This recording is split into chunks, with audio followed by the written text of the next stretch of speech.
Welcome to McPlum, simple solutions served daily. You begin by preparing the watch and environment so timing is reliable.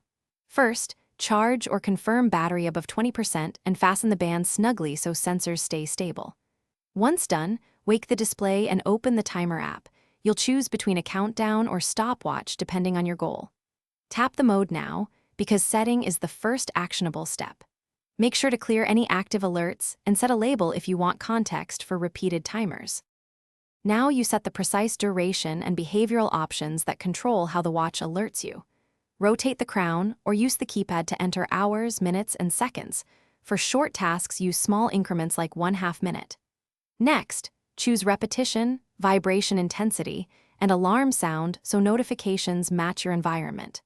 Once configured, preview the alert to confirm audibility and haptic strength. Make sure to save this configuration as a preset if you'll reuse it frequently, because presets speed future setups. You start the timer and monitor its progress on the main screen. The remaining time and progress ring give immediate feedback. If you need intermediate checks, tap pause or hit lap to mark intervals without losing the session, then resume when ready.